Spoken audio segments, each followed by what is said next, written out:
Осы сағаттың сандарға әркім өзінің қаралағасының сыныптасын, шеңбердегі сыныптасын жаза білсін.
Telefonumuzu çıkarıp QR kod arqılı жаңағы сіздерге QR код арқылы жасырынған бейне берілген.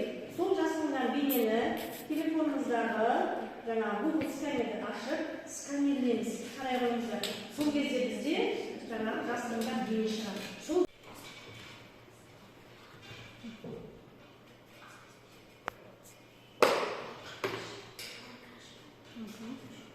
Қандай бейне шықты қарай қойып, соп болып қарай қойып.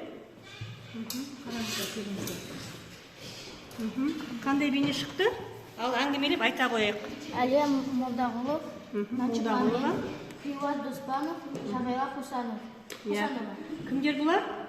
Халық қаһарманы Хиуаз Доспанова және жауынгерлік бірнеше орден медальдармен марапатталған. Байланысты Шамила Хусанова.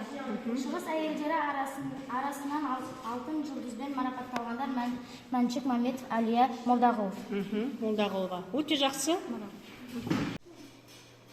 Иә, тәуелсіздік туғыздағы QR кодтағы жасырынған бейне қандай екен?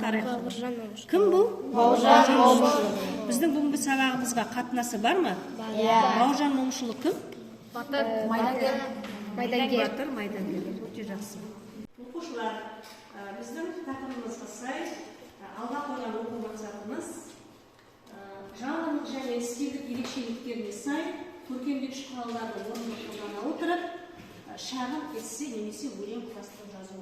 Бүгінгі біздің ұлы ерлікке тағзым тақырыбына сай жаңа біздер мақал мәтелдер айтқан болатынбыз, QR кодтағы жасырын бейнені тапқан болатынбыз.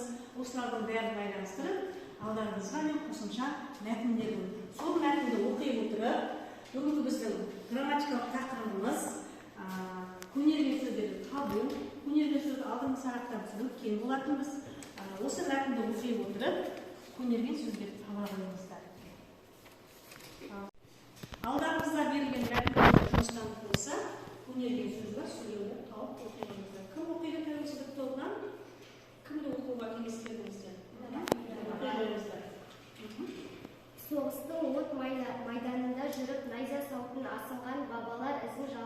ардагерлер.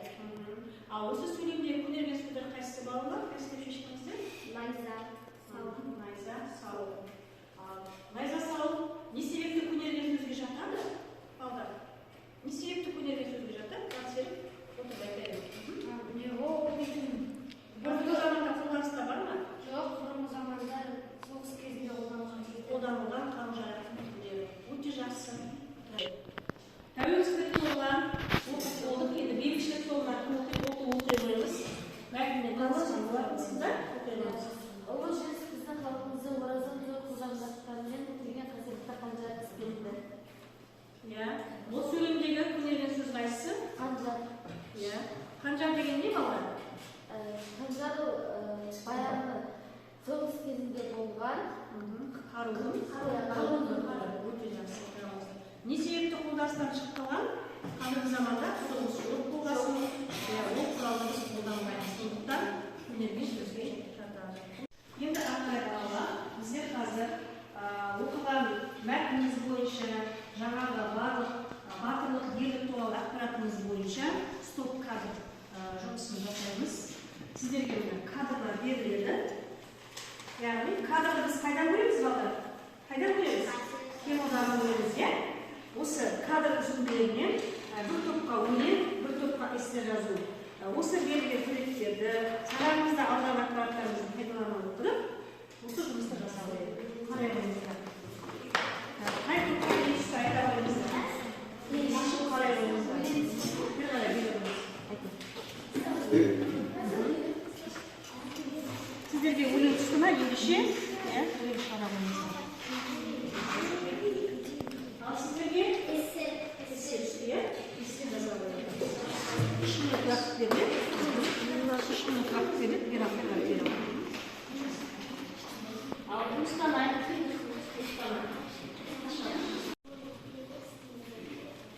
Азат тұтқан қолтықсап, қаратпастан бетіне, ойран салып бүкіл сап, жау тисе еді бетіне. Тәуелсіздік тобынан оқушылар өлең оқыса, бейбітшілік тобы эссе жазды. Аяғын оқи қойыңыз. Ерлік адам бойындағы батылдық. Батылдық ұстамдылық, табандылық, қайсарлық, өжеттілік білдіретін ұғым. Ерлік істеген сәтте адам өзіне өлім қауіп төнсе де тынбайды. Сабақты бекіту мақсатында зерттеу тәсілімен санамызды қорытындылай, сіздерге 20 сағаттан құралған тест берілді. Қазақтың батырлары туралы оқыған мәтініміз туралы. Сол бойынша байқау парағына сіздер тест жауабын беріңіздер. Қазір біздер сканерация арқылы өзіміздің білімімізді бағалаймыз.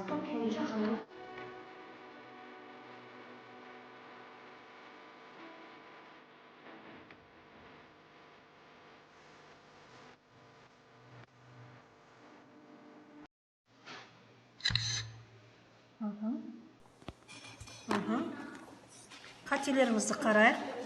Мына қателеріміз жасылмен, қызылмен, дұрыс жауаптарымыз жасылмен берілген екен. Мына қараңыздар.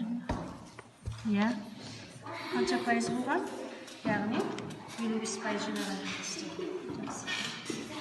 Енді берілген тестті белгілеп болса, сканерация арқылы сканерлей қойыңыздар. Сканерлей қойыңыздар.